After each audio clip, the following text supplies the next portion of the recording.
stray cats and a lot of stray dogs. They're everywhere. So, like, one of the things I was told is, like, if you love dogs, I'm sorry, but you cannot pet the stray dog. Because if you do, one of them might attack you. And we don't want to have to deal with that, because that's just not fun for anyone. So here's a slightly larger picture out from the window. And so it's very common in Georgia, especially in Tbilisi, with these kind of like bars over the window, to have grapes growing in them. You walk and there's grapes everywhere. There's grapes overhead. There's grapes up the buildings. It's like a vine, so there's grapes everywhere. Are they table Lori? grapes or wine grapes? They are Georgian wine. wine grapes. Always wine grapes. So when we got there, I got there 2 days before Georgian Independence Day. And so the first day I had of walking around, kind of just seeing what the city was like, there was a lot of military and important people around getting ready for the festival. So this is like the Georgian military preparing for the parade for that festival. And this is right outside of Liberty Square, where that is a big statue with St. George at the top, made out of gold. It's a really beautiful statue. There's a picture of it here. Looks like you were being watched. Yeah, very much being watched. Actually, I met some friends in Georgia that came to a super up at the folk house, and one of them actually got pulled over for crossing the street, and he got fined. And they didn't tell him because they didn't speak English. They were just able to make it clear that he was fined and he would give them money. So, yeah, so there's just pictures from so there is the statue in the middle of Liberty Square and this is a really, really tall statue. Like, it's as tall as pretty much all the buildings around. It's very, very tall. It's beautiful. Especially on a really sunny day, the sun shines off it in very, very nice way. So the main way to get around in Tbilisi is through the subway station. And so the subway station, you take the escalator down, and it's really steep. It's like, you feel like you're gonna fall over if you don't lean back when you're on the escalator, and it goes really deep. But like, you would think, like, for being a big metropolitan capital city, that it's kind of like filthy. There's tents everywhere and trash all over the place. But a lot of the streets and the buildings, like the subway, are really nice inside. Like, they have a little bit of a smell to them. But other than that, they're very clean. Everyone is very nice there. You don't have to worry about really anything. So this is one of the many cathedrals that we went to. So this one, I don't think I actually went inside this one because it was closed when we walked past. But this is one that's in downtown Tbilisi, and it was the first Georgian cathedral that I had seen up close since I landed, and my first impression was, wow, that's amazing. And the thing is like, a lot of even the modern churches that are like, 5 or 6 years old are all designed with the same style, the same stone, and like everything as the century-old churches. And so all the churches look pretty much the same. What stone do you use? I don't know what stone they use. So this is inside the porch of the church that Patriarch Ilya Muromets is buried in. And so I got some pictures of these beautiful icons here. And a lot of the icons there aren't in the Georgian style, because when the Russians came through, they used the Russian icons instead of the Georgian ones. And so it's a lot more common to see Russian style icons than the Georgian style ones. And yeah, there's a stray cat. They're everywhere. I mean, look at that. If you like cats, it's like, you gotta try really hard not to pet them. So here's another thing, is like, this meal probably would have cost the equivalent of $5 US. This is Georgian khachapuri, or boat bread, where it has bread and then the cheese, and then you put an egg on top and butter, and you throw it back in the oven to cook the egg just a little bit, and then pull it out, and you rip the bread apart, and you dip it in the egg. It's my favorite food. But we went to this restaurant, and this was amazing, and it was super cheap, like super cheap. Everything there is super cheap. Yeah, no kidding. So we had breakfast. And I know a lot of these pictures seem really random, but they're like, oh, take pictures of this. It's good for documentation, you know. So this was the first. This was another meal. Yeah, this is another meal. So this is a second day breakfast. We went to a little cafe. We sat upstairs and we had I had a chocolate croissant and black tea. So the thing with the tea there is, like here when you order tea, they bring you the tea like already steeped. But there they just give you hot water in a tea bag, and they just let you do whatever you want, like however long you want it to steep, stuff like that. So it's nice. I like the way that they do it. So there's my tea, and it's interesting. All the cafes use the same porcelain coffee things, plates. And it was interesting because like every cafe I went to, even the ones that weren't in Tbilisi, even the ones that were in other towns, they were the same style, color, and pattern.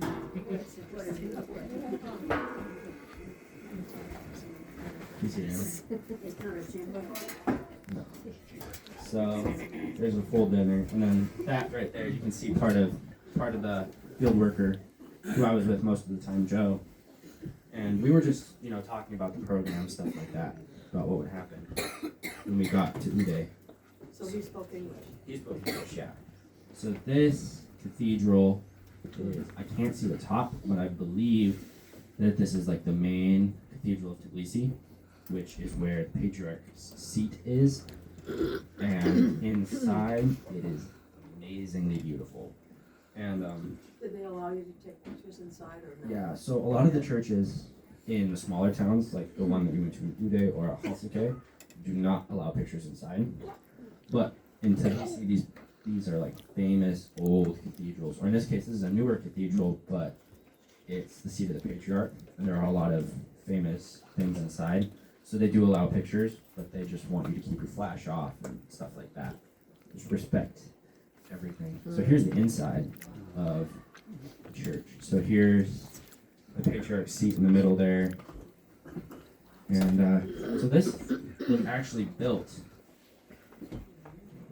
I think it was started in 2023. So this is a very, very new cathedral. And it was commissioned by the patriarch, Ilya Muromets, to be the, in fact, I'm still doing a little bit of work on it there. But he commissioned it, and it took him 2 years to finish it, because there was like, they wanted to get it done as quickly as possible. But it's very beautiful inside, and there are a lot of stories. So it goes up, but it also goes down, and there's, I think, 2 chapels underneath the main church. So Who is the church dedicated to? the church is dedicated to the Trinity. Yeah. Thank you, Will. Nice and helpful. Thank you. So this Bible is pretty old, and it has the Gospels in both Georgian and Hebrew, and it's an illuminated text. I wasn't able to get any pictures of the inside because there was a sign that said do not take pictures of the inside, but you can take pictures of the outward gold cover. But the illuminated texts were very beautiful, and it was there was a plaque with a lot of the history on it, but it was in Georgian, so I couldn't read it. But for reference, that's how big that Bible is. It's very big and very heavy. I think Joe said that the sign said that Bible weighs like 20 pounds because it's very heavy and very big. So there's the outside of the church. That's from behind the church. And behind the church is also a monastery that no visitors are allowed to enter, only the monks. But so walking around the grounds pretty much all the time are monks and priests and stuff.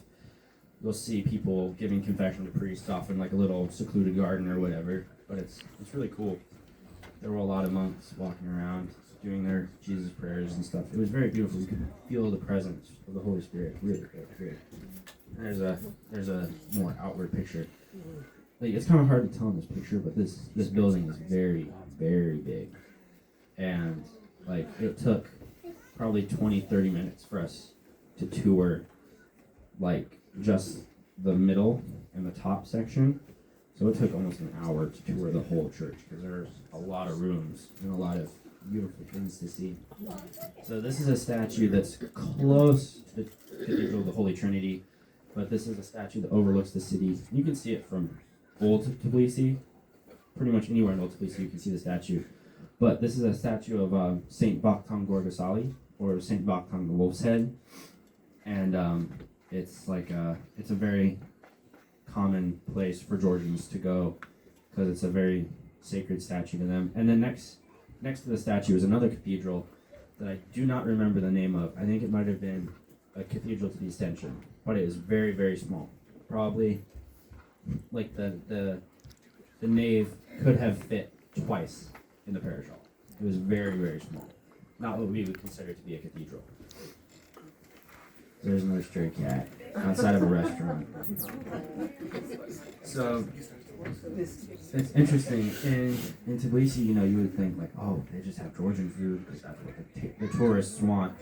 But they have everything. So we actually went to a Georgian-owned Chinese restaurant. What? A Georgian-owned Chinese restaurant.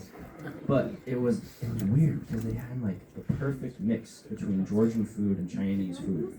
So they had like Chinese noodles, but with a Georgian seasoned chicken in it, and that was really good. And these dumplings were Did they amazing. use the Georgian ajika sauce? Yes, they had the ajika sauce there. Mhm. So this Spicy, is it's got a lot of flavor. yeah. Yeah. This is the actual Liberty Day festival, and so across a couple square miles of the whole of the city, there were these streamers, and you can't really tell in the picture, but they all make the shape of the Georgian cross and the Georgian flag, and so that it would run down, and it made this beautiful like pattern on the ground where you could also see the flags, like the sun shining through them, and it was gorgeous. And there were vendors everywhere selling traditional hats, kansi, the traditional ceremonial knives that the Georgians wear, and just all that stuff. And there were people everywhere. So this is when we left for Uday. So the way that you would get from one town over here to another town over here is by marshrutka, which is it's just like a minibus, pretty much, that takes you from across the towns to another town. But they are very, very, very uncomfortable to sit in because they're very tight, especially if there's a lot of people in there. It gets very, very painful. And there's only it's a 3-hour ride from Tbilisi to Uday, and there's only one stop halfway through for 5 minutes. And then you get back on and you have to drive the rest of the way. And in Georgia, people drive very, very fast.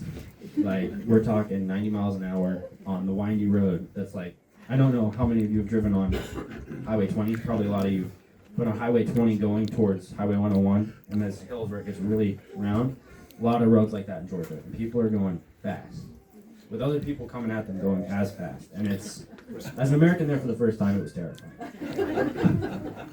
So this is in Uday, outside. This is my first morning outside of my room, and so Uday is it kind of starts on the mountain and then goes down into the valley, and then on the other side there's mountains with other towns, and then a castle that we went to called Gold Castle. And so Uday is actually, it's pretty big, but it has a very small population. So the village goes all the way from the top of the hills all the way down to the bottom of the valley where there's a river running through it that runs from the Black Sea through Tbilisi all the way to the Caspian Sea. And I was there right after a very, very, very bad rainstorm, and so the rivers were actually at the highest point that they've been in a very long time. And so it was interesting to see like how much like it changed over time when the river started dying down a little bit. But the sunsets there were amazing, and the sunrises were beautiful.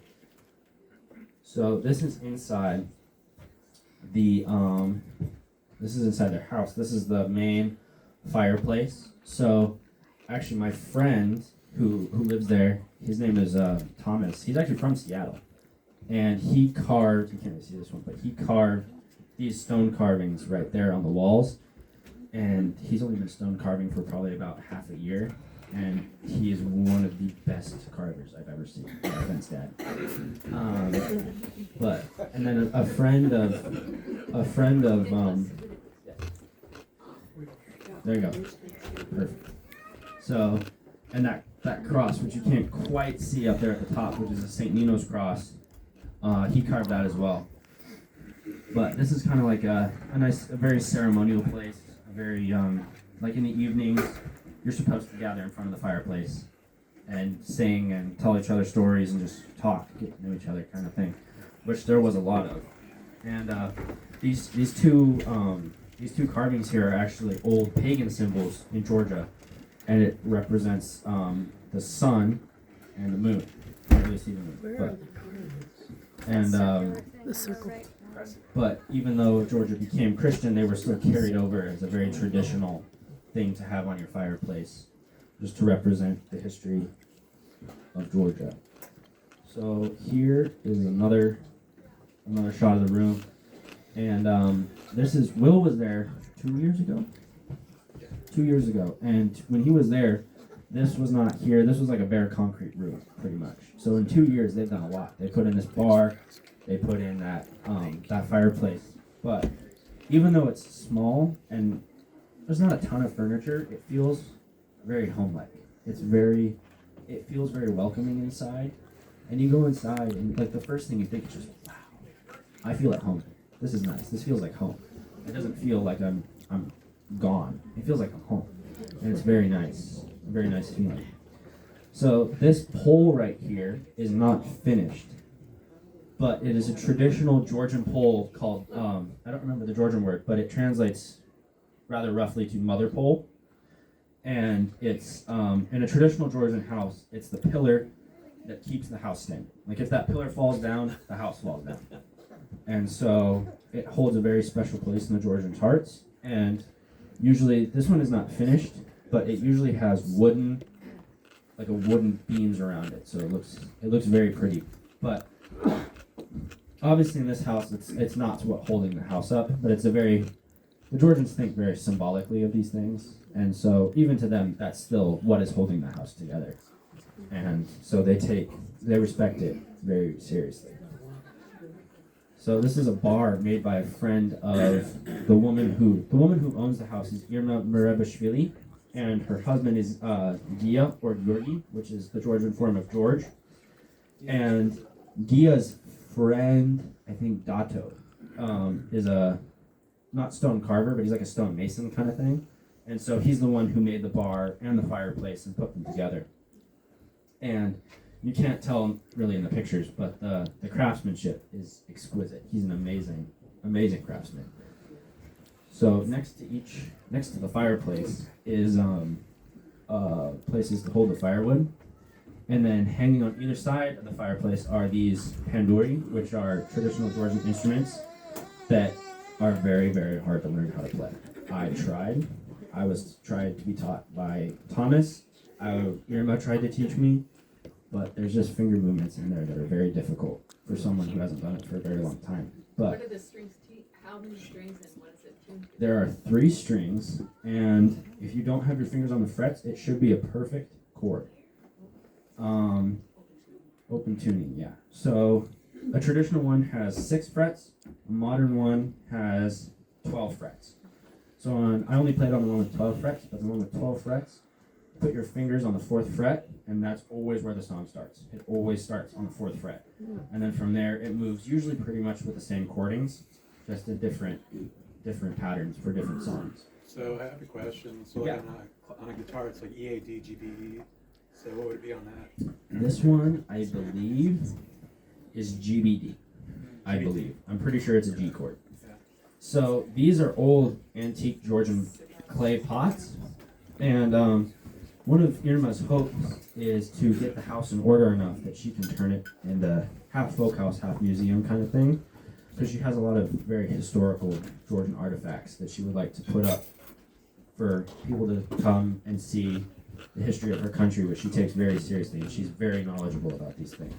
So around the house, there's a lot of stuff like this, where it's traditional clay pots or traditional furniture that she's just saving so that she can put them in the museum. Now, here we go.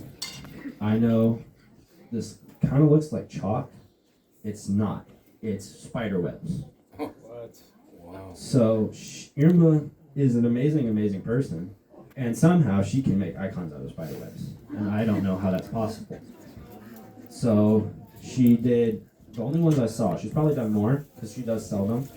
But the ones I saw were this one of the Last Supper, and then one of Saint Pantaleon, which is a very honored saint in Georgia. But it's amazing. Like, it wasn't explained to me. But it's just like looking at it, it doesn't look like spider webs. It looks like It's it's. on a wall, and is there a window? You would think as soon as you open a window, the spider webs are gone. Yeah. So what it is it's this is the piano, and it's leaning up against the wall, and it's just in the frame. And I think she uses the glue, like glue or something, to get the spider webs to stick. But I'm not 100% sure. But it was truly a wonder to behold. So here's the one of Saint Pantaleon one, right here. And while we were there, she actually had an art showing at an art museum in Helsinki, which is like the big town next to Uday. And she showed those off. And we were going to go, but we were misinformed and we were late. Does she raise spiders? Where'd she get She didn't. I do not know. I don't know where she gets these spider webs. Yeah, Josh. Is that a traditional form, or is that something that's unique to her? I believe it is a very, very, very, very, very old traditional form that no one really does anymore. Because Irma is all about going back as far as she can and living and doing things as her ancestors would have. Connor? How permanent are these icons? I don't know. I mean, Thomas and Joe said these have been here for years. Like, these are old, pretty old. Like, 5 years, so. Yeah, she mixed the spider web with Glue or something? yeah. Yeah, I don't know what she does. Or if they're just like a weird kind of spider web that's very sticky. Maybe it stick then. Yeah. But, Is Saint Pantaleon one also in spider web? Because the colors look different. yeah, so, it's just the angle of the camera, but both icons are made with spider webs. So, Chip actually mentioned silkworms, and that's one of the things that Irma does, is while we were there, they had, I think, 2,000 silkworms while we were there. And they were 5 or 6 days away from starting to make the cocoons and turning into butterflies. And so I helped go out and get food for the silkworms, and they only eat white mulberry leaves. So it was very, very, very difficult to drive around trying to find a tree that we could use. Because she was, no, that one's too small. We don't want to end its life too quickly. No, that one's too big. The leaves are too old. It won't work. Oh, that one's perfect, but it's at the top of that mountain. We can't reach it, so we have to keep driving. I mean, we started driving at like 8, and we didn't find a tree until probably about 11 o'clock. And we passed a lot of trees. She's very, very, very particular. So this is a picture from in the big town, Helsinki, and this is Saint Tamar, or Saint Tamara, whichever you prefer. The Georgians call her King Tamar, but she is a very, very famous, very, very beloved saint in Georgian history. And her father was king of Georgia, and he was kind of worried that the people would not take well to not having a king and just having a queen. And so what he did is he made her a prince while he was still alive, and like a co-ruler, so that they would get used to having a woman rule their country. But she was so wise, she was so wise that everyone almost immediately loved her. And so when her father died, she was immediately accepted as the king and sole ruler of Georgia. And she did the same thing with her son, or not her son, might have been her nephew. But one of her relatives, she did the same thing, where they started ruling at the same time, so that the people would become accustomed to the new ruler. So this is, so all the signs are in both Georgian and English, and sometimes even Georgian, Turkish, and English, because, like, from the folk house where we were staying, I walked to the Turkish border. I could see it. I could have touched Turkey. Well, yeah, I could have touched her. So I probably would have been shot, but I could have done it. So this is Old Rabati Castle. So this is what Akhalsike used to be. Used to be this castle here, but then it got modernized, and a lot of this castle is actually newly built. So a lot of these lower parts here are the original, but a lot of the higher towers and the citadel are much, much newer because the castle was destroyed by first the Ottoman Empire, then like the Mongol Empire. A lot of people destroyed this castle. So, but you can go in there and tour it, and it's beautiful inside. It's amazing. So in the first inner courtyard, there's a lot of restaurants and hotels and stuff for tourists. But then you need to get a ticket to go inside the main part of the castle, which is where the church is. That's where the mosque is, because there was a point at time where this was an Ottoman castle, and so there was a mosque in there, which has an interesting history behind it, but I'll wait to give that till we actually get there. And then the citadel as well.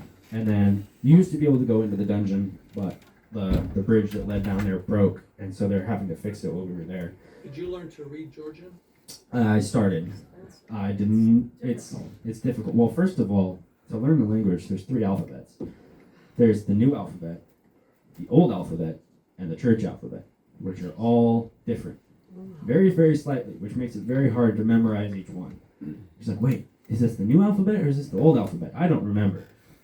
So this is inside a restaurant that our language teacher took us to, Veronica. She brought us here just to kind of show us around Akhalsike. But this was underground with a lot of brick, and there were a lot of traditional Georgian pictures, and there were a lot of empty Georgian wine bottles and things on the walls. But it was very, very beautiful inside. And the Georgian people were very nice. They brought us water, free water, which they weren't supposed to do, but they did it. Because Georgians think of visitors as like, the only reason you're visiting here is because God led you here, which means you are a godsend, which makes you a very special person to them. So they treat you with a lot of respect. Now, it seems like a weird picture. Like, why do you take a picture of a snail? That's kind of weird. These snails are huge. The small ones are usually about that big. And there was one time, they get in the garden a lot, and so I kicked one. I got a bruise on my toe. These things are big, and they're very hard shelled. But they're really cool to look at. And actually, Irma takes them and boils them, and then paints the shells, and sells the shells as well, which I wasn't able to get a picture of, because we didn't do it at all while I was there. But they were very, very beautiful. How big are the big ones? Like the French make escargot, or Well, do they do something like that? it depends. If you're a Georgian, no. If you are Joe the American, yes. Every time we see one, he's like, "Oh, you hungry? Eat it for lunch." I was like, "No, you eat it for lunch." He's like, "No, I don't like snail." So, Joshua, did you ask something? How big are the big ones? You showed us the small No, yeah, ones, the but big ones are like I can't even do it with one hand. They're monsters. They're huge. Alright, you don't just have weak toes. Yeah, no. You like that one? That's actually one of the smaller ones. That one's probably like about that big. And that's like the medium-sized one. There's another awful picture of it. So this is a view from the deck. So the folk house is 2 stories, and there's a nice deck going around that has some beds on it, and that's also where Thomas does his work, and where I did a lot of my carving work when I was there learning with him. But this is a view from the deck. So this is across the valley into the other towns on the other side of the valley, and you can't see it in this picture, but right on the other side, like right where the picture ends, there's a ruined castle called Okhrosike, or Gold Castle, which we went to, and it was beautiful at the top, but the hike was a nightmare because I was sick, and it's very, very steep and very, very long. It's like a 10-mile hike. So this is looking towards Batumi, which is on the border of the Black Sea, which, as the crow flies, is like 15, 20 miles away. But it takes about 6 hours to drive there, because you have to drive over like a mountain range, which is a shame because we really, really wanted to go, but we didn't have time. So yeah, this is looking west from the deck. So that over there is the mountain range that separates where Uday is from where the Black Sea is. But Uday is close enough to the Black Sea that in the river there were seagulls. Like you would see seagulls all the time just flying around. And I was like, what the heck? We're not that close to the ocean, are we? I was very confused at first. So we walk. So the folk house is like kind of on the outskirts of Uday, up the mountain. So pretty easily you could walk up the mountain and get up there and see the view from the top. And the view was amazing. So there's two main hills. So one of them is smaller, and it probably takes about 5 minutes to get there, and the other one is a lot taller, and it takes probably about 20 minutes to get there. Now from the taller one, you look down, there's a lake, and you walk probably 15, 20 kilometers, and there's Turkey. So when you're going out there, they were like, make sure you have your passport, and if you see a sign that says stop, you turn around and go back, because we don't want to deal with you getting arrested. Were there border patrol? Oh, that, I'm sure there were. yeah, we got stopped. How far is that from Armenia? From Armenia, it is, I cannot convert kilometers into miles, but it's about 115 kilometers from Armenia. So, yeah, there we go. We got some people who can convert over here. As a cradle, I never converted.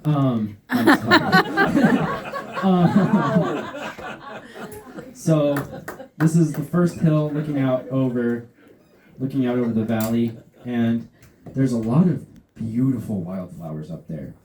Like flowers, like you ask Georgians what their name is, and like I don't know.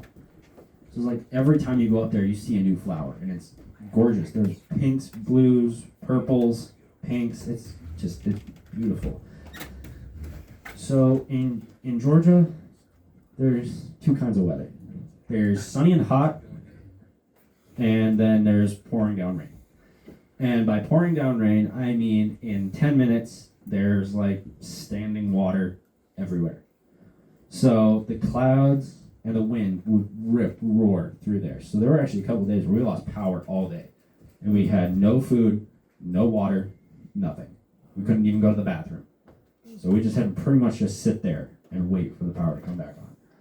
So this is kind of the beginning of one of those storms outside of the window.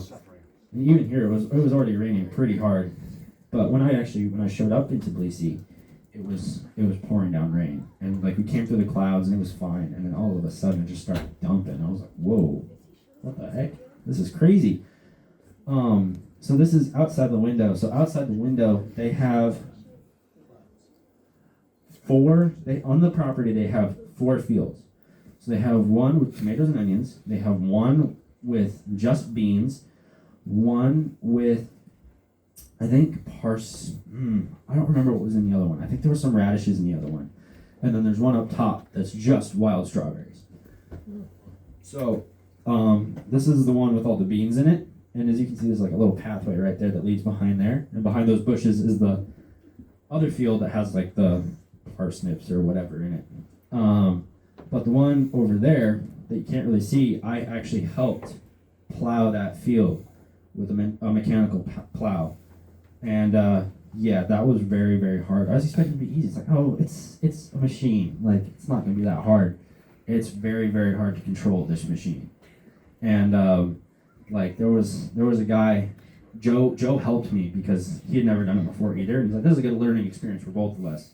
I'll go first because if I screw it up, then we're like, okay, we won't have you do it. Because if I screw it up, you're definitely going to screw it up, kind of thing. And he was doing it, and he kept sinking into the ground so far because he could barely hold the machine from just letting go and going off in the distance. Was this all by hand, or was it gas or some other power Gas. to it? It was gas. It was gas, So they had yeah. local It is a gas. rototiller. Yeah. It was a A rototiller. rototiller. Yeah. So this is a view from That's awesome. almost the town center in Uday.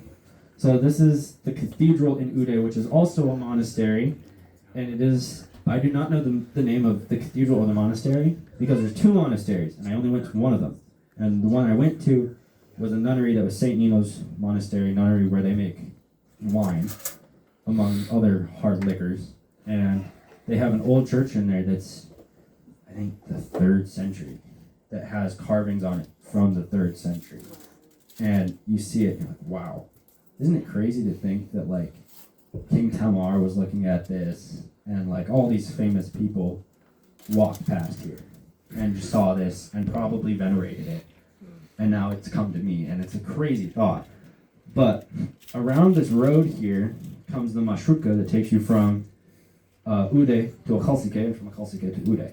So the way the marshrutka works is you can get on where it stops or where it starts, and along the way, no matter where you are, you can flag it down. Just be like, come pick me up. And it will drop you off along its route. It will drop you off wherever. You just have to say, stop, let me off. And then they'll let you off. And it's super cheap. It's $2.50. And that's in Georgian lari, so that's about $1. Which is not bad at all for the transportation. Is that per time or an all day thing? That is a Per trip? per trip. So what you could do is, if you don't leave the marshrutka, you don't have to pay. You do not have to pay until you leave the marshrutka, and when you leave, it's $2.50, no matter how far you've gone. Except for the one that goes from Akhalsike to Tbilisi. That one I think is 20 lari. But that's understandable because it goes a long way. Okay, so here's a forward of the statue of King Tamar. And in the back is the Church of the Ascension, which actually I think is the only Georgian church I went to that has a Georgian icon in it, in the Georgian style, which I do have a picture of somewhere in this slideshow.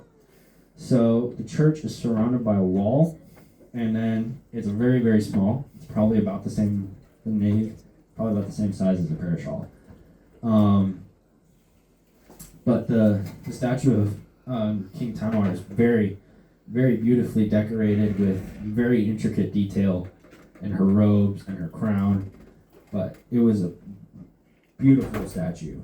Okay, there it is, right there. So that's an actual, real Georgian style Georgian icon that was inside the Church of the Ascension. So, like in America, we always use the little taper candles, or the big, what are they called, Dad? The ones that are like that big? Oh no, I'm thinking the votives. And then the taper candles, right? Yeah. So here, only thing that they use for these big icons is oil. Only oil. And actually, the cross that I'm wearing right now, I got in Georgia, and I dipped in almost every icon oil I saw.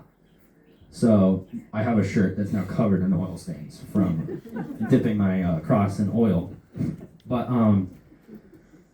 this painting, this icon is probably about this big from here to here and across. It's a very big icon, but it's gorgeous. It's beautiful, and even though it's old, it still has like the shine of a new icon to it, where it's like it doesn't look like it's old, but it looks like it's old kind of thing that you get with these really well made, beautiful icons. Tell you how old that icon was when it was done. Ooh, they did not. I think it was done. I think they said. No, Joe did say. I think he said the 5th century. I think he said that the icon was done in the 5th century. Fifth would be my guess. Yeah. So this is from the inner portal of the wall before you get to the church, and up here is a saint. I don't remember which saint it is. I am pretty sure it is a Georgian saint. But on all the church doors in Georgia, whether they are made out of wood or metal, there's always carvings on them. And they're almost always the same thing. A cross that has some kind of like wing thing going on with it. And there's usually some design running through the middle that only fits together if the doors are closed. You can't really see the full design unless the doors are closed. And all the doors are very, very heavy. Like you have to use your full body to pick it up and full body to move it. Sometimes, like there was the one in Ude took 2 months to open the door because it's a very, very heavy wooden metal door. So this is a view from where I took my language lessons in Akhalsike. So here's the thing, is Akhalsike actually used to be a very, very, very small town. Like the size if not smaller than Ude. And Ude used to be the size of Akhalsike. And it used to have like the same workings as Akhalsike. Like that's where the government was. That's where like everyone important stayed, was in Akhalsike. Or it was in Ude. But then when the Soviets came through, they switched it. And they said, no, Akhaltsikhe is going to be the new big town, and Uday, we're just going to turn you into a small thing. So there was at one time a move in the government to try and switch it back to where Uday was big and Akhaltsikhe was small, but it did not work because there's plans to, these hills here is to fill them with hotels and apartments because they're trying to turn Akhaltsikhe into a tourist destination, which a lot of the Georgians do not like. They do not like the tourists coming in. They're like, okay, into Tbilisi, sure, that's fine. But stay to Tbilisi. Please don't go anywhere else because we don't want you anywhere else unless you're a small group of people. They don't want, they don't want it flooded with all these people. But this is outside the window from where my language lessons were. So I had this beautiful view when I was taking my language lessons. And then this is walking back to the Marshrutka from my language lessons out the window. You can see the same hill right there that was in the other picture. But there are a lot of, it's interesting because in Georgia there are so many different styles of building. There's the Soviet style of building, which is very like concrete, 2 levels, metal roof. And then there's the Georgian style, which is made out of rocks put together, and it's usually half underground. And those are usually like, you only see them like along the side of the road, and they're beat up. They don't have a roof anymore. There's trees growing out of them, kind of thing. But you can still see them, and they're still beautiful. But a lot of Georgians are trying to go back to that way of building instead of keeping the modern way. But this is another picture from the walk home. So you can see here, like the Soviet style buildings all over Akhaltsikhe. And over here, you can see another cathedral right there. And you said that the Georgian style, there's actually livable rooms underneath, but Georgia has been known to have some really nasty earthquakes. Yeah. That were bad, so Mhm. this is confusing. So they had, their way of doing it was very interesting. So in Akhaltsikhe, I don't know if this is true for the entirety of Georgia, because Georgia changes a lot from where you go from east to west, north to south. So I was in the southwestern part, and here they are not plagued by a ton of earthquakes, so they were usually fine. But up in the north and more to the east, they do have a lot of earthquakes. So what they would do is they would build the houses into a hill, and so they would have an escape route through the hill out of the house, and usually they were safe in there. And that escape route would also work for, when the Persians came, the Romans came, the Mongols came, the Ottomans came, the Russians came, everyone came. Everyone conquered Georgia at some point. So here we go. This is kind of more of a traditional Georgian house with the bricks and the wooden door frame. This one does stick out more than some of the older ones, which would only probably come out to about here. But this is definitely more of an older style of an actual Georgian house. But this one obviously does not have anyone living in it other than that tree, which is a very, very big tree. It takes up the whole house. And that's right below the street where the Marshrutka picks you up. You can see that from where the Marshrutka picks me up every morning. So this is in the middle of one of their smaller rainstorms. And as you can see, it's only been raining for about 2 minutes here. And everything is soaked. And that's one of the awful, awful things about Georgia is the dirt there is like clay. And when you walk in it, it gets caked to your shoes, and you grow about 2 inches. And it feels like you're walking around with ankle weights on. It makes your feet really heavy, and it makes it really annoying to get stuff done. Especially because it just adds a lot of weight, and taking your shoes off is really hard without getting mud everywhere. Especially in the house, which Irma was fine with, but you're a guest, and you're like, I don't want to be tracking mud everywhere, so I gotta take them off. But I can't take them off without tracking mud everywhere. So what I would do is, after they got muddy, I'd leave them out, and then I'd come back the next day when they were slightly dried, and I'd sit there for about an hour with my knife, and I would have to shave the mud off, very, very carefully, making sure not to cut my shoe open. So here's a nicer day, where you can see some of the pathways that lead from field to field. They have a washer there, but they don't have a dryer. So they dry everything up here on the deck, which is also annoying because in a rainstorm, the rain never goes straight down. It always goes to the side. And somehow it always manages to soak the laundry. again. So there were times when like laundry would be sitting out there for a week and it would never be dry because it was raining the whole time. So I made a habit of not putting my laundry on the laundry line and just laying it on the concrete where it wouldn't get wet. So this, what the heck was I doing? I'm very sorry. So this is also across the valley. So Okrosika is right here. And over there is Abastumani, which I also have pictures of where there's sulfur springs that you go to and are traditionally they're very, very healing and they're very good for your body. And I can attest to that because I went in them the next morning. I felt amazing. So there's also the oldest observatory in Georgia is in Abastumani.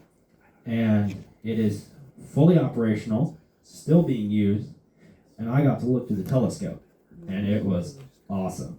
So a lot of we also got to see the office of one of the physicists that used to live there, who actually used to know Irma's great-great-grandfather.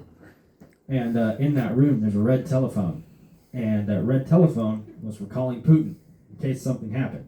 This guy was very, very important because he could have a direct line to Putin if he wanted to. So yeah, so this is just another view of the valley from the deck. Here we go. Oh yeah, I should warn you. So there are a lot of cool pictures in here that my dad forced me to delete because he was like, people are gonna puke if they see the sheep. So I just kept all the not bad pictures. So I was there in Georgia with another person who was with the field school, and she was on a carnivore diet and was only eating lamb. Nothing but lamb. I don't know how she did it. I would have gotten sick of lamb, but she was doing it. And so what we had to do is we had to go and we had to buy a lamb to slaughter so she could eat. So the one we took was that one right there. And I know this will sound awful to a lot of people, but we had to let it sit on the porch for a few days alive before we could kill it because we didn't have time.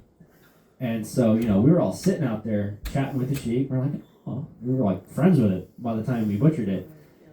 But it was like, I feel like it made her taste better when they're at peace, I mean, traditionally, you would actually let the animal live in your home for 2 weeks before you kill it, because you want the animal to be fully comfortable and calm when you kill it.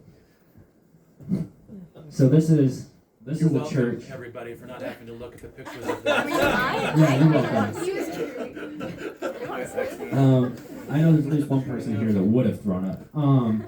So this is the church that's in the village where we got the lamb, because we had to drive about half an hour away from Uday to find someone that had the kind of lamb that we wanted. Yes? She was there with you for 6 weeks, right? Huh? Not the whole time. Oh, she wasn't there the whole She time. I left. was gonna say, how did she stay the whole time on just eating lamb if you only slaughtered one lamb? We got That's 3.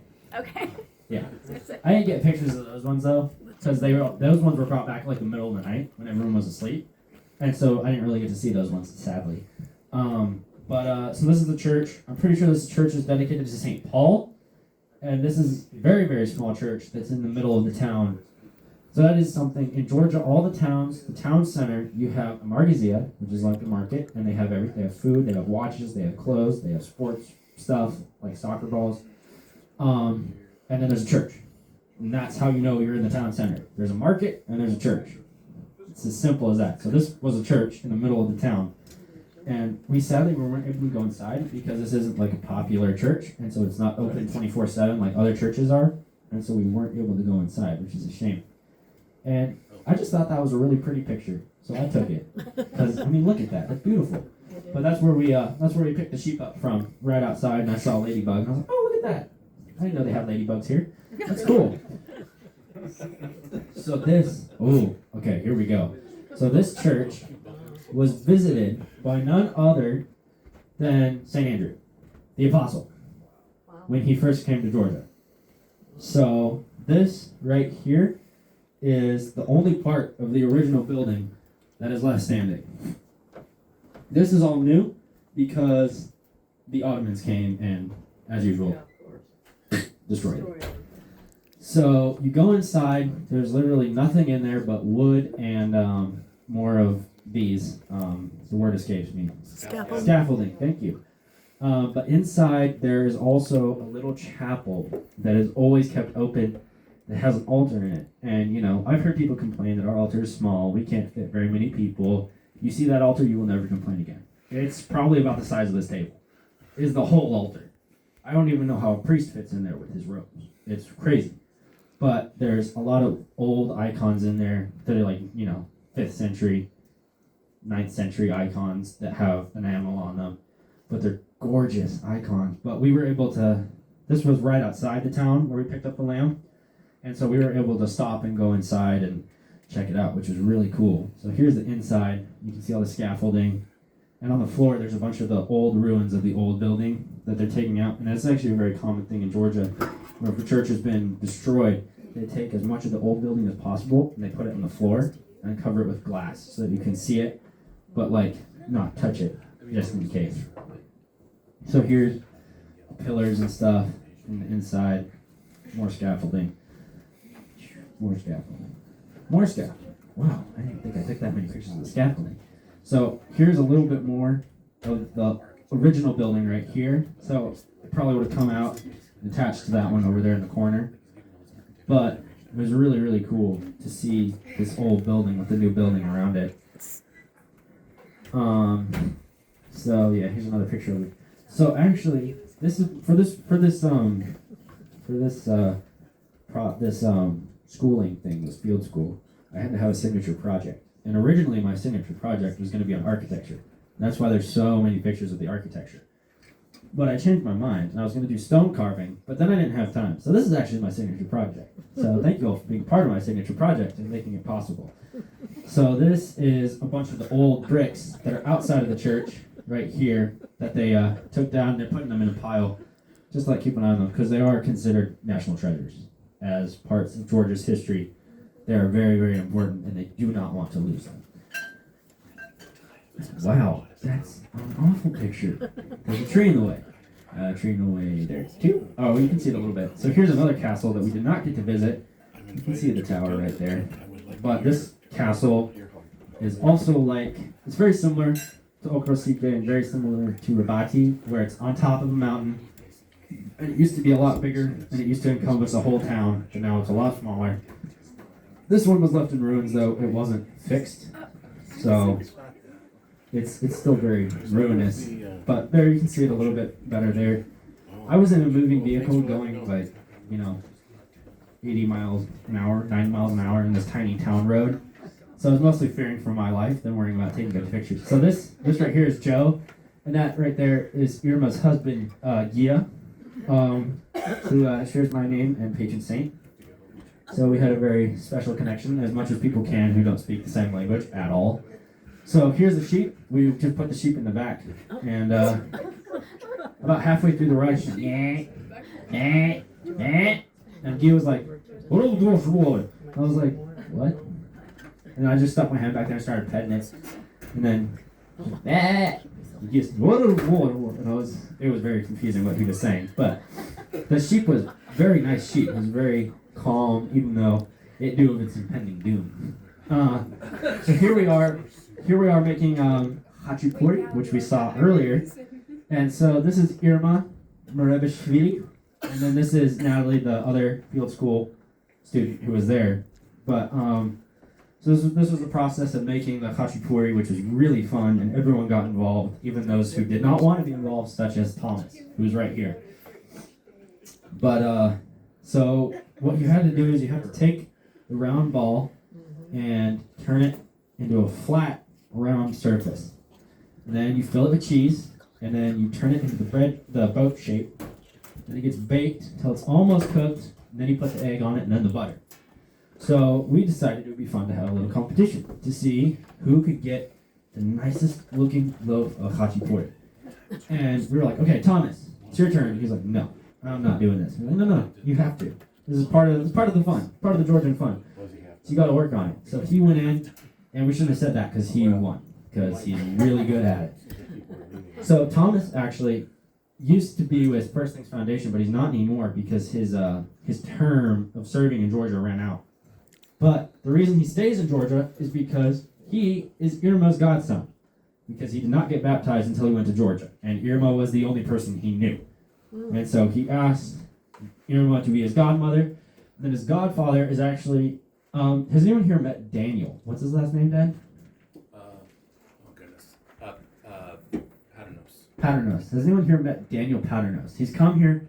Okay, that's what I thought. He's come here a couple of times. He lives in Seattle, and he runs Super Dinner Society. But he is Thomas's godfather. But he wasn't able to be there for the baptism, so Irma was there. But so that's why he stays in Georgia, and he's a very special connection with them. And people in the village actually call him the American Georgian. And that's what the priest calls him. He's like, oh, Thomas, the American Georgian. Yes, yes, yes. Of course, it says it in Georgian, but you know. So this is a very common thing after around 4 o'clock. The first thing you hear is, who wants some tea? Anyone want some tea? And everyone's always, yeah, I want some tea. That sounds really good right now. So the most common ones are black tea, Earl Grey, and a mountain blend that Irma makes herself, which I have some of, which is very delicious. So this one is some of the black tea, and it's usually prepared by either Thomas or Joe. So because in Georgia, if you are a guest, your job is to sit down and do nothing. They will ask you to do nothing. You will ask, hey, can I help with the dishes afterwards? No. Why? Because we don't want your help. We don't need your help. You are a guest, you don't help. That's how it works. But Thomas and Joe have been there long enough that they're not guests anymore. They're family now. So they'll be like, oh, I'll just sit here on the couch. Like, no, you have to help. You make tea for the guests. Go. So Thomas especially. Yeah, sorry. So Thomas is definitely more family than Joe is. He's been there longer. He has that special connection of being godson to Irma. So that definitely gives him the familial connection. But Joe also definitely has that connection. So here's the khachapuri after they were made. So this one is Thomas's. It looks like it was made in a restaurant by a professional. This one is mine. I screwed up the process and I did things in completely the wrong order. Looks like it was made by Fred Flintstone. Thanks for that, father of mine. This one was made by Joe, and then this one was made by Natalie. What are parents for? So yeah, so those are our main question for you. So if you get that in a like a place on the road, how much would it cost you? Probably about 10 lari, which is probably about $5. 10, 15, yeah. For each. Yeah, for each. What is So- the Is it yellow egg again? or $4. Acre cheese, what is that? That is cheese, and that is homemade, fresh from the udder cheese. Great. That's what they eat there. They don't have Tillamook cheddar cheese. They have fresh, real cheese that doesn't have a brand name, that doesn't get bagged up and vacuum sealed. So the most common cheese that you would eat at the dinner table is a very salted brine cheese, and unless you like salt, you will not like this cheese. I like salt, and I did not like this cheese. It was very salty. But on the khachapuri, you can't use that because it's too strong and too powerful for the khachapuri. So they have to use unbrined, unsalted cheese. But it's really, really good. So, more cats. So right before I got there, this is their cat, Piso, which just means kitten or kitty in Georgian, had kittens. And this one right here, I believe, is King Louis XIX, as he was affectionately named by Irma's daughter. And then, I don't know if I have any pictures of the other one, but the other one was affectionately named by Yorgi, and he gave her the name of Yorgi. And he said, this cat shares the same birthday as me, so it'll share my name of Yorgi. And everyone was like, well, don't you want to give it a female name, since it's a female cat? He said, no, she's Georgie. I'm like, okay, good for you, I guess. This is the outside of the monastery in Ude. So these steps here were made by Gia's friend, the guy who also made the fireplace and that bar that's in the that's in the folk house. But this was a nice day. I think this is the first Sunday I went to church. When I was in Georgia, I got sick a lot because when we got there, Irma was sick, and then Joe got sick, then I got sick, then Thomas got sick, then Irma got sick again, and then I got sick again. And so I didn't make it to church a ton because I was sick a lot. But this is one of the, I think I made it 3 times, 3 or 4 times. Were you all sick with the same thing? I don't know. I think we were all sick with the same thing, but we got hit different. Because like Irma was like unable to move, like, and then Thomas was just like, hey, my throat's a little scratchy. Sorry about that, guys. My throat's a little scratchy. Thomas also does not talk very much. In fact, Georgians that know him make fun of him a lot, and they pretend to be Thomas. Like, oh, okay. How are you guys? Okay. They make fun of his voice a lot. In fact, there was one time at dinner where like Thomas said okay to something, and he was just like okay, and then Irma went okay, and then Thomas said something in Georgian that like Irma says a lot, and he said it, and he was like nyeh, nyeh. So they were sitting there for like 5 minutes just going nyeh, nyeh, to each other, and they were going for it. They were just at each other's throats about it. So here's a front photo of King Louis XIX. He's a little rascal. He likes to run around and bite your toes when you're not looking. And he likes to poop in front of your door. Why did I take so many? Okay. There we go. So here's another village picture of the valley. So over here, this is the town right here. You can't really tell it's a town, but it is a town that's right outside. So you have to start there to get to Gold Castle. And Gold Castle is on the mountain here. So you have to walk all the way up there to get to the castle. And when we went up there, it was cloudy. And then, when we walked down, we got hit with rain, hail, thunder, and lightning. And it was loud. It was,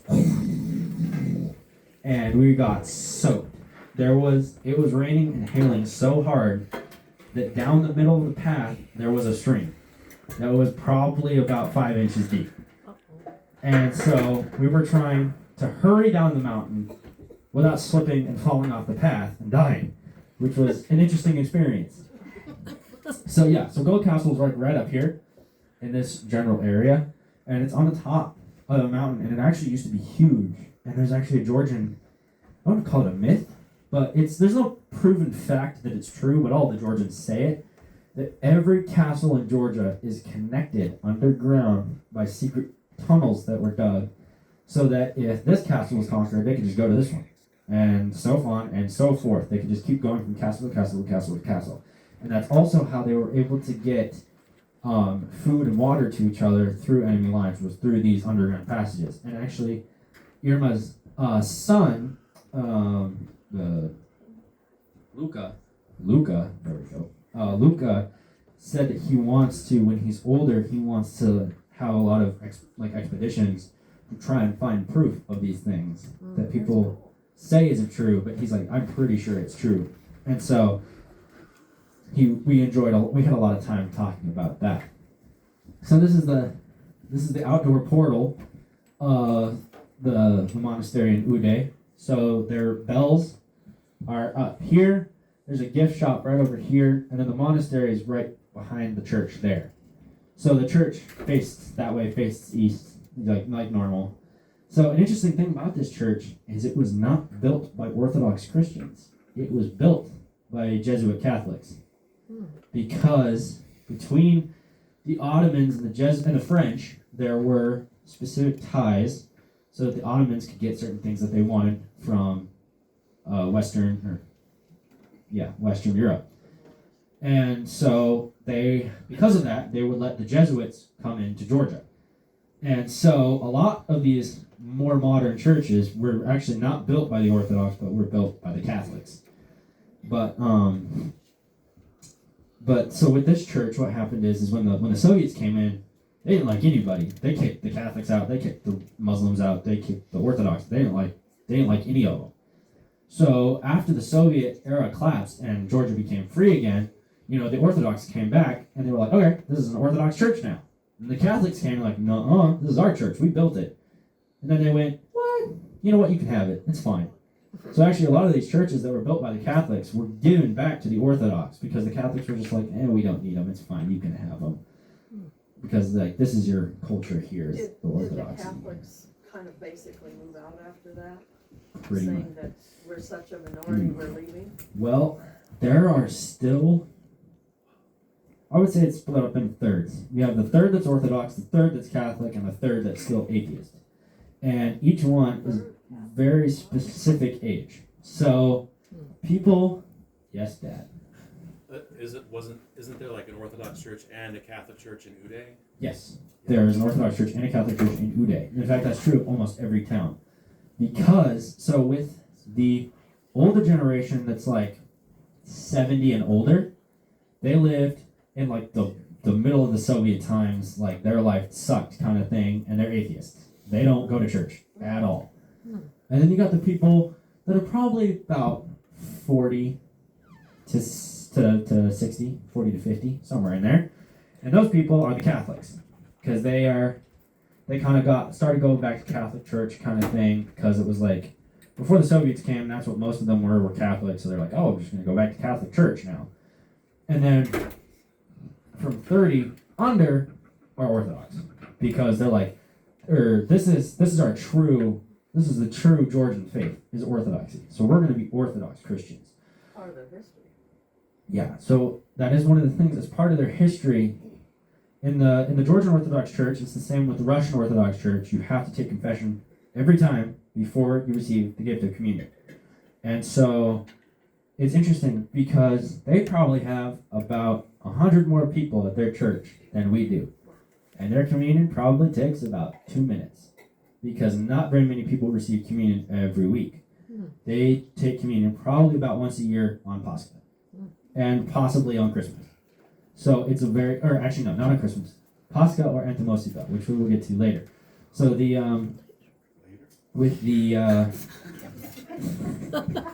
or next Sunday?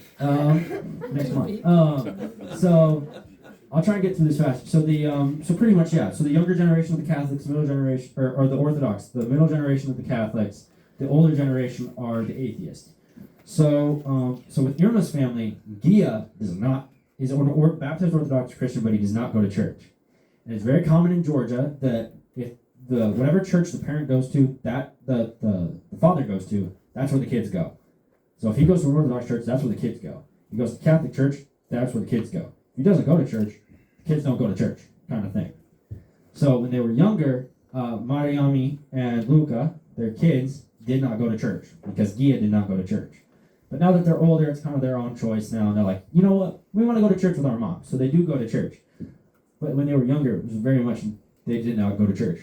So in Georgia, it's interesting because I was thinking it was like, desert. It's going to be hot kind of thing. This is like middle of July. And it snowed in the mountains. Like a foot. And so, like one morning, I woke up and looked out the window. I was like, oh, there's snow on the mountains. Wow. Surprised it didn't snow down here. That's kind of a shame. I didn't get any snow this year where I live. I kind of wanted some snow. But 3 days later, it was all gone. And then 3 days later, it snowed again. And it's like around here. It's like the weather changes from day to day. And it's such a drastic change. It's ridiculous. So this is looking more towards Chalcike. So up in the mountains, when I was going to go, I was thinking it would be like one village here, and then one village 20 miles that way, and then one village 15 miles more that way. But no, the valleys are literally village, village, village, village, village, village, village, village, village. Cool. Everywhere. So it's beautiful. It's amazing because in every village, you're driving through the valley, you see cathedral, monastery, cathedral, cathedral, cathedral, monastery, cathedral, cathedral. I have never seen so many Orthodox churches in my life. Ever. It is beautiful. It's amazing to be like, wow, there are so many Orthodox people here that they have to have a church in every single village, even though these villages are right next to each other. And that's beautiful to me.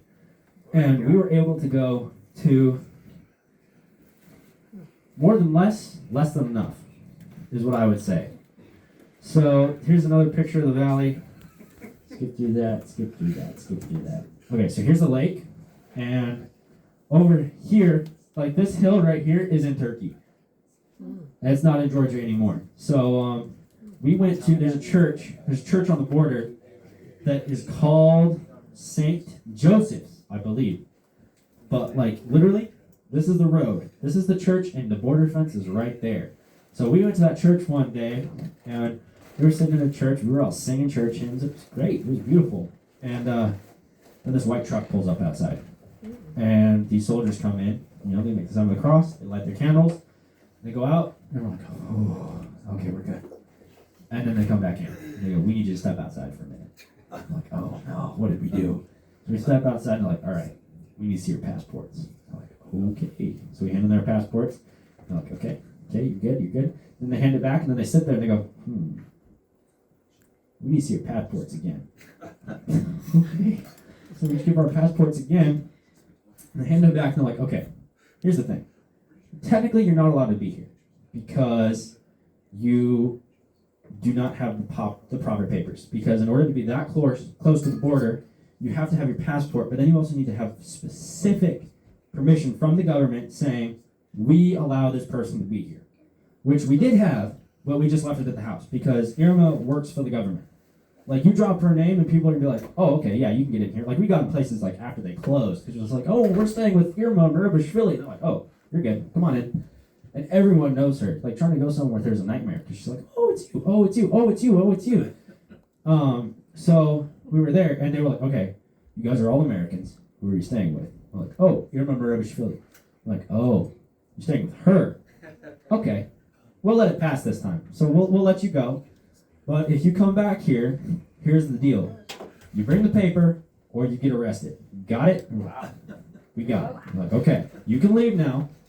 And so they left, and they didn't leave until they saw that we were headed back towards Georgia, towards the house. And then they left.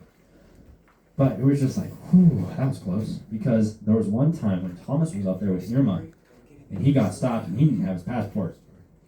And he almost got arrested. And Irma had to be like, no. You don't understand. I work for the government. I can vouch that this man is an American. He has his passport. He has his visa. It's all okay. But it definitely took some finagling. I think he said they were there for 4 hours trying to convince them to not arrest him.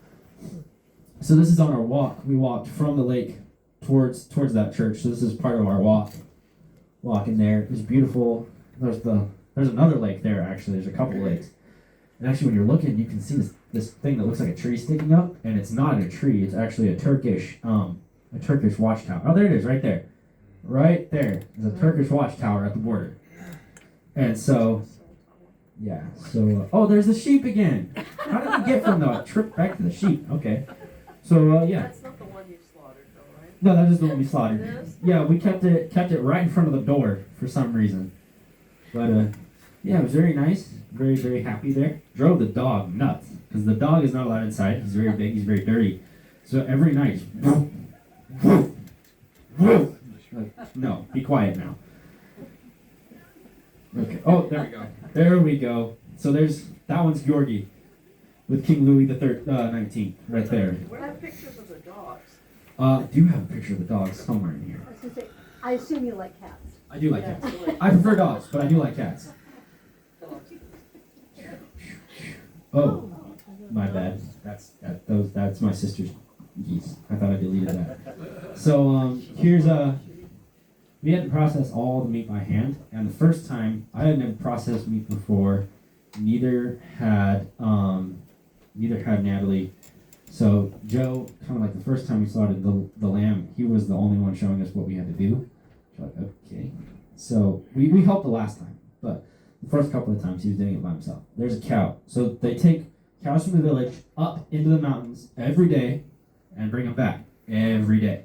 So at the same time, like you could set your clock to it. Like you hear the cows moo and you're like, oh, I know it's 7 o'clock. You hear the cows moo, oh, I know it's 10 o'clock. Every night. You knew it was the same time every time. But they'd walk up and you're moo, moo. They were everywhere. Trying to drive at that time in the morning was a nightmare. Dakota needs light for doing kitchen stuff. Oh, okay. Can you all still see the pictures a little bit, at least?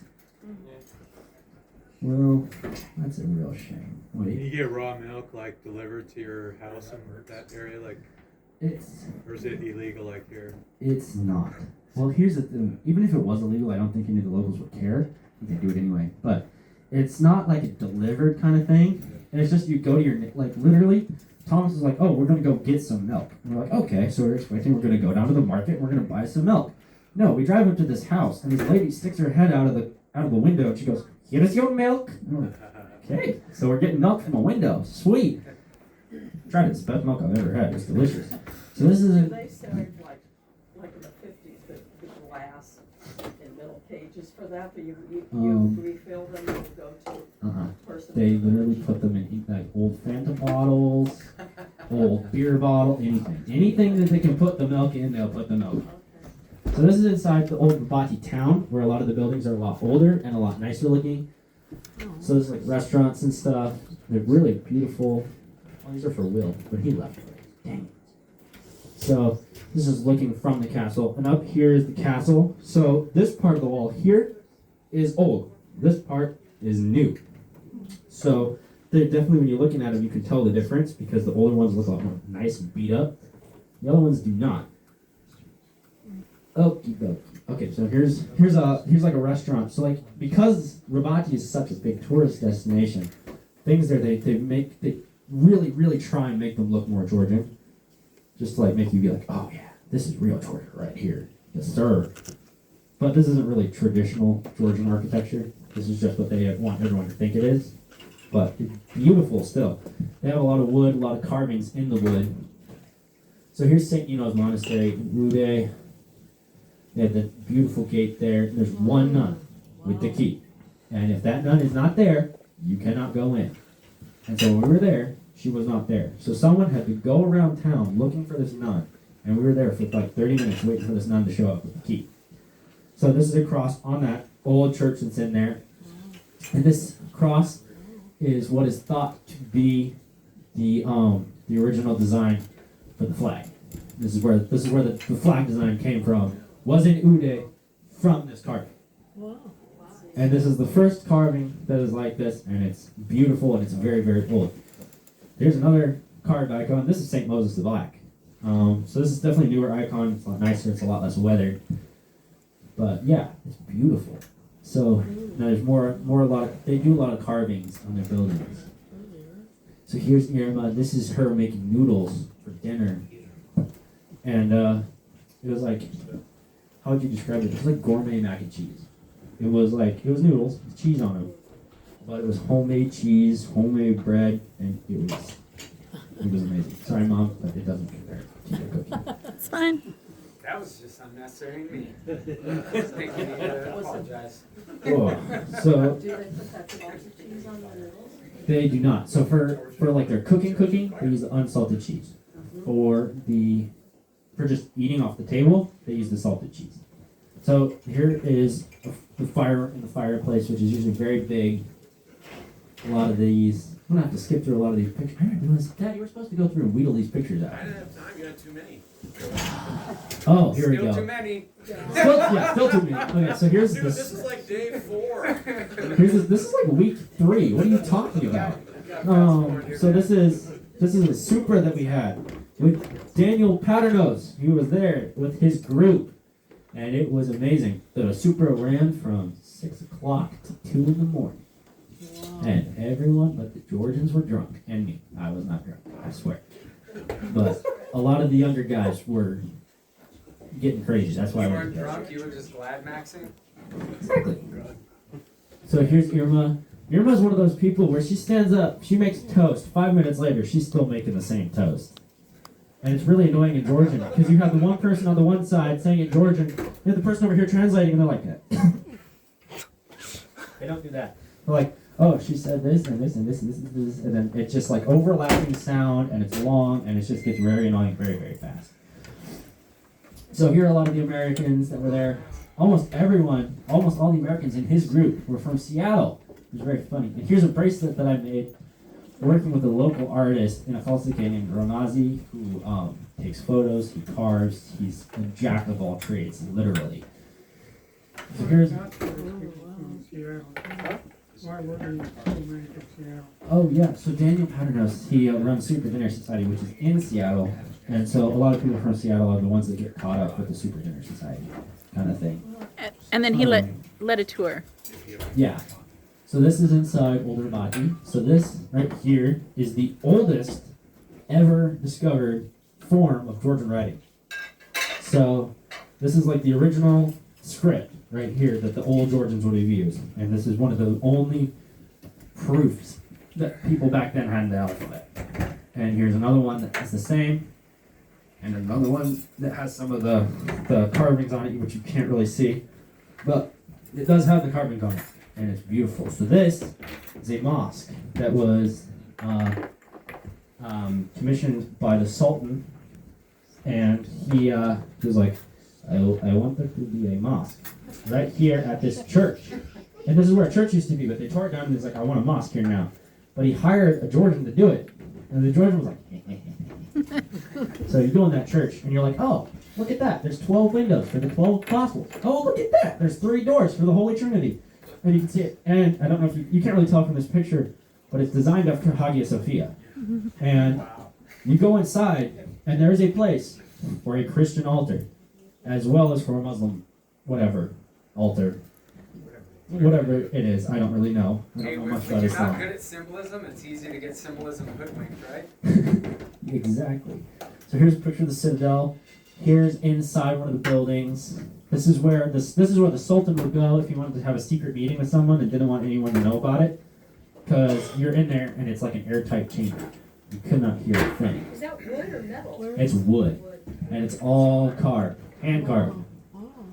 So this is the garden outside the Citadel. This is a traditional Georgian underground house. So this would stick out above the ground, and this is like the chimney. And it would be covered in turf. And what they would do is, if it started raining or they got attacked, they'd put a rock in that hole, so you couldn't tell it was there. And their houses would be almost completely invisible to the naked eye, unless you knew they were there. So a lot of people got saved. So here are the Muslim baths that are used because the Muslims, they have to wash before they go into the mosque. So there are a lot of these baths and stuff there, with these very ornate. Oh, here we go. So who here knows the story of Saint Spiridon shoes? Does anyone know that story? Okay, so the story of Saint Spiridon shoes goes thus. So Saint Spiridon, when he was buried wearing his robes, and he was buried wearing a pair of slippers. And every year on Saint Spiridon's feast day, they opened up the coffin. And the first year that they did this, the slippers were worn out. And they were like, what? Why are they worn out? Why are there holes in them? We put these in here. They were brand new. And so they replaced the slippers. And then next year, they opened them up again. And the slippers were worn out. And they found out that it was because when St. Spiridon would go out and he would work his miracles, it would wear out his slippers. So every year on his feast day, they have to replace the slippers. And that is one of St. Spiridon's slippers. That was on his feet. Not a copy. It's a real one right there. And I was able to bless this cross on 3 of his slippers because he's also a very important saint in Georgia. So this is a honey maker that we went to that Irma's close friends with, who lives right by Rabati Castle. Like that's literally the view from her window of her house. And so we tried some of her honey, which is like fresh honey, and it was amazing. And then here's a car that was parked up in the woods that I just thought was really cool, so I took a picture of it. Here we go. Boom. Attention. Border zone. Don't walk past this point. I'm going to get arrested. I touched that sign. Might have been not very smart, but I did it. For fun. So here's Joe, the American, who tries to be Georgian. Sometimes doesn't always work, but he tries. I thought that was a very good picture of him. So here's the view from inside town. One of these pretty... Oh, here we go. There's the dog. There's Boto, the dog. And he's a big boy. Very, very big boy. He has a bark like thunder. Is he wearing a crown of flowers? Yeah, Thomas gave him a crown of flowers. Of course you did. Because, he's like, Boto deserves to be treated like a king. He bears a king's name. Treat him like a king. There's cats, there's horses, which is very common to see, toads. Okay, I'm going to skip through a bunch of pictures here so we can get towards the end. Oh, there we go. Oh, wait, I gotta go back. Okay, here we go. This is Vardzia. which is a cave city from the time of King Tamar, which she's actually the one who commissioned its finish, where her father was the one who commissioned its beginning. And these icons on the walls here are some of the oldest icons in Georgia that are still able to be seen that weren't destroyed by the Ottomans or the Soviets. So these are very, very beautiful icons. Huh? Okay. Okay, so here's some more Georgian food. This is these are chitali, which are meat dumplings, and these are really good. So what you do is you bite the top off and you suck the meat juice out, and then you eat the dumpling with the sausage inside, and it's really, really good. It's really tasty. Are they boiled? They are boiled, and they make and then they make a smaller version that has cheese inside.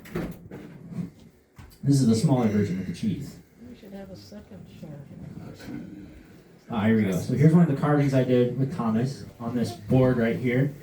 So I did this cross right there in the corner. It's not very well done, but yeah. So this trip went very, very, very good. So here are pictures from the observatory where, here we go. So here's the telescope that we got to look through.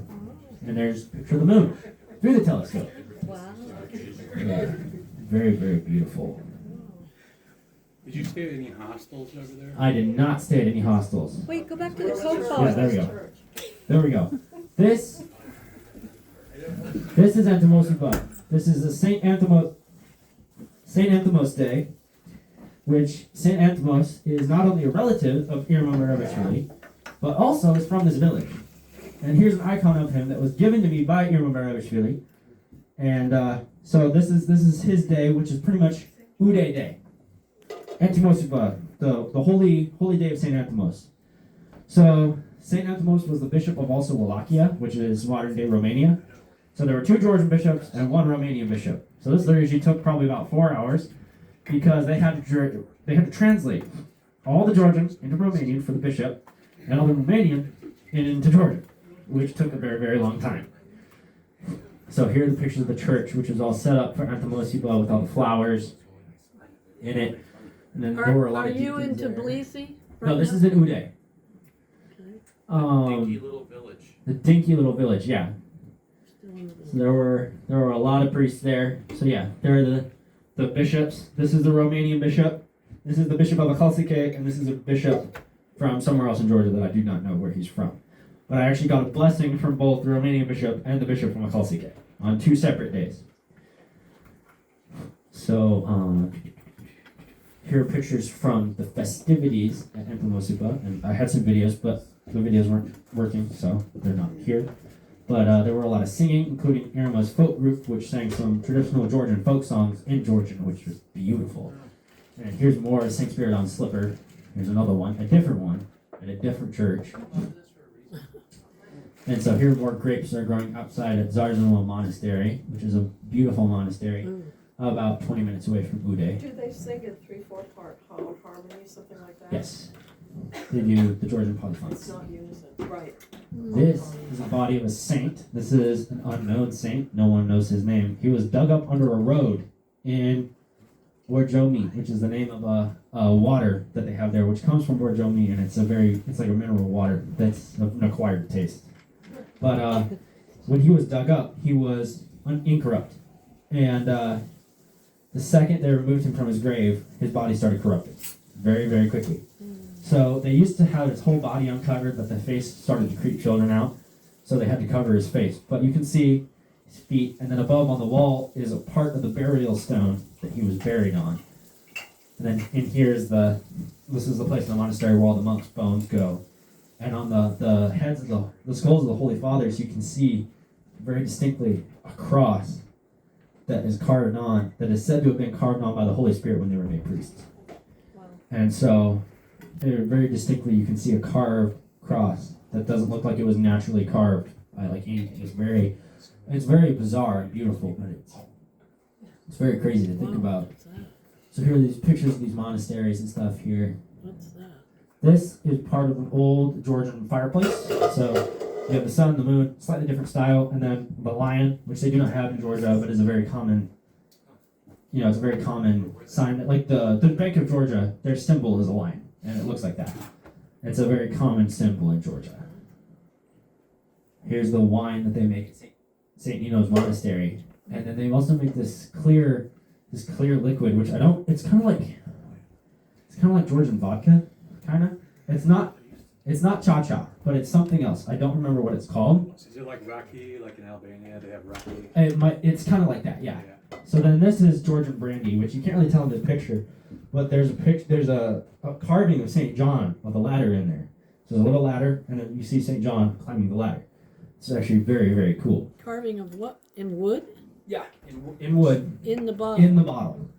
It looks bigger than the opening. How did that I know. It's a miracle. It's divinely I don't know how placed. they did it, but that's like over $400 worth bottle of brandy right there. So they do very high quality wine. So this is from Achalsike Oba, which is the name of Achalsike, which is Saint Shalva of Achalsike, which he's from Achalsike, and this is his church. St. Shalva's church, and so that's Achalsike Day. And so in Achalsike there's massive festivities, all in Rabati Castle, and there's a liturgy there, very festive liturgy. And then there's a Festal Supra, and there were 200 people there. There are 2 tables, running vertical, and there were about 100 people at each table. And so this is the run of the table. There was a lot of beautiful food there. It was during the fast, so there was a lot of fish and stuff like that. There were a lot of good fast foods. So in Rabati there were a lot of old stands set up like this. So this is Irma's stand with some tea, and then also just stuff set up like for looks, like the spiderweb paintings and stuff. And so here's Thomas, and he is one of the very, very few Americans that is allowed to wear this uniform, because this is a uniform that is very specifically for Georgians that have accomplished something good.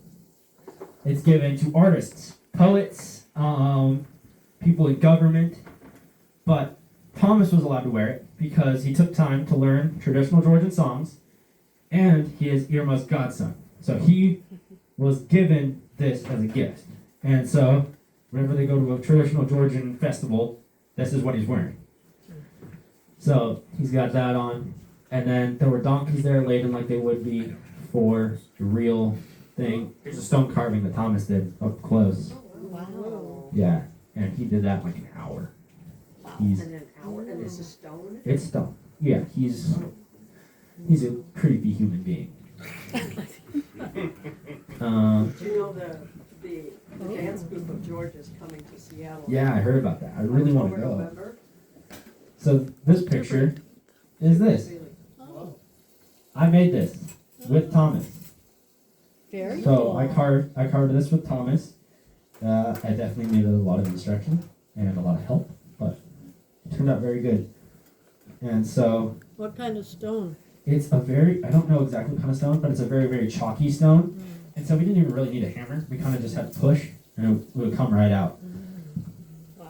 And this is traditional Georgian pork put on skewers and cooked over the fire. And it's meant to be low and slow. And if the pork catches fire, they take wine and pour wine over it to put it out. And then it also gives it that nice char wine flavor. And it's very, very good. So this is Luca, and this is the last Supra that we had while I was there. This was the day before I left. And it was his birthday. So it was a very special Supra for his 21st birthday and for my departing. But it was a very good day. My parents got a lot of toasts at that Supra. And yeah, it was very nice. So this is another carving. This is a carving that Thomas did for a church. Wow. He's, yeah. No, I can't even get into it. It's ridiculous.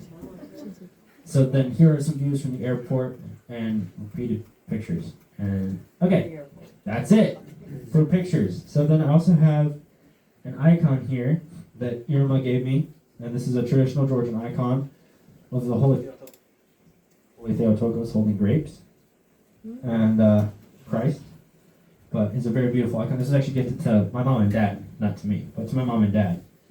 And then I got this for my dad, which is a little Georgian Kansi.